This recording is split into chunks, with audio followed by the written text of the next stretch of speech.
دوستو، ہزاروں سال پہلے جب زمین پر لوہا نہیں بنا تھا، جب انسان نے لکھنا نہیں سیکھا تھا، اس وقت کچھ ایسے لوگ تھے جو صرف زندہ رہنے کے لیے لڑتے تھے۔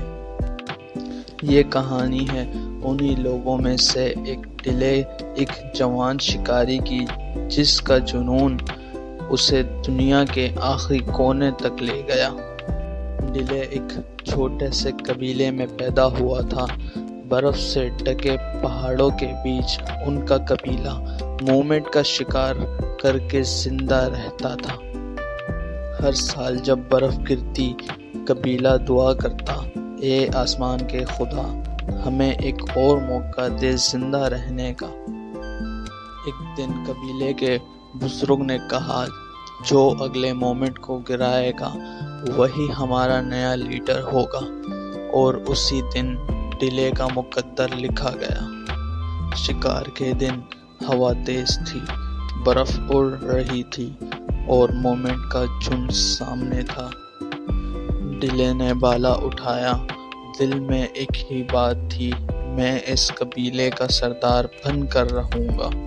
ایک زوردار چیخ کے ساتھ بالا ہوا میں گیا اور ایک مومنٹ زمین پر گر گیا۔ قبیلہ چیخا، ڈلے ڈلے ڈلے!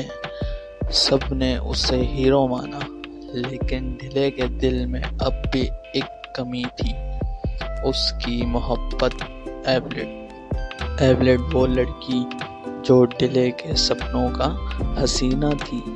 دونوں بچپن سے ساتھ تھے، دونوں ایک دوسرے کے بنا ادھورا تھے۔ ایولٹ کہتی تھی، ایک دن ہم ان برفیلی زمینوں سے دور جائیں گے، ڈلے، جہاں درد نہیں ہوگا۔ لیکن زندگی نے کچھ اور ہی سوچا تھا۔ اسی رات جب سب خوشی منا رہے تھے، آسمان میں دھول کے بادل دکھائی دیے، گھوڑوں کی دہاڑ، مشال کی روشنی اور چیخوں کی آواز۔ یہ تھے بلیک رائڈرز، اجنبی لوگ جو دور دراز سے آئے تھے اور انسانوں کو غلام بنا کر لے جا رہے تھے۔ انہوں نے قبیلے پر حملہ کیا، آگ لگا دی اور ڈلے کے سامنے اس کا سب کچھ چھین لیا۔ ایولٹ کو پکڑ کر لے گئے اور ڈلے بس چیختا رہ گیا، ایولٹ! اس ایک پل نے ڈلے کو توڑ دیا، لیکن اس کا ارادہ مضبوط بنا دیا۔ صبح ہونے تک سب کچھ جل گیا تھا۔ ڈلے نے ایولٹ کا ہار اٹھایا اور قسم کھائی، میں تجھے ڈھونڈ کر لاؤں گا، ایولٹ، چاہے دنیا کے آخری کونے تک جانا پڑے۔ بس پھر کیا تھا، ڈلے نکل پڑا ایک سفر پر، جہاں اسے ملے اجنبی قبیلے، خطرناک جنگلی جانور اور ایک نئی دنیا۔ ایک ندی کے پار اسے ملا ایک اور قبیلہ، جن کے لوگ اسے چوشنا ون کہتے تھے، ایک ایسا انسان جسے ان کے خدا نے بھیجا تھا انہیں آزاد کرنے کے لیے۔ ڈلے سمجھ گیا، اب یہ سفر پیار کا سفر نہیں، یہ ایک جنگ تھی غلامی کے خلاف۔ اس نے الگ الگ قوموں کو ایک ساتھ ملایا، انہیں ایکتا کا پیغام دیا اور کہا، اگر ہم ساتھ ہیں تو کوئی بھی ہمیں غلام نہیں بنا سکتا۔ اور اسی دن انسانیت نے پہلی بار ایک جھنڈا اٹھایا، آزادی کا۔ راستوں میں جنگ ہوئی، خون بہا، لیکن ڈلے رکا نہیں۔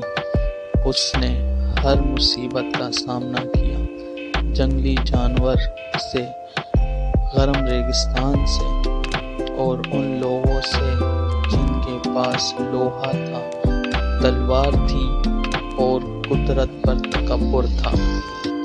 آخر میں ڈلے پہنچتا ہے ایک بڑے شہر میں، جہاں ایولٹ کو ایک بڑے مزار کے پاس قید رکھا گیا تھا۔ وہاں کے لوگ سمجھتے تھے کہ ان کا راجا خدا ہے، لیکن ڈیلے نے انہیں دکھایا کہ خدا ان کے اندر ہے۔ اس نے اپنی طاقت، اپنی سوچ اور اپنے ارادے سے ایک ایسی جنگ جیتی جس میں صرف تلواروں کا نہیں، دلوں کا امتحان تھا۔ آخر میں جب اس نے ایبلٹ کو بچایا تو دونوں نے آسمان کی طرف دیکھا اور اس وقت پہلی بار سورج نکل رہا تھا۔ ایبلٹ مسکرائے بولی، ہم جیت گئے ڈیلے۔ اور ڈیلے نے کہا، نہیں، ہم صرف زندہ نہیں رہے، ہم نے دنیا کو جینا سکھایا ہے۔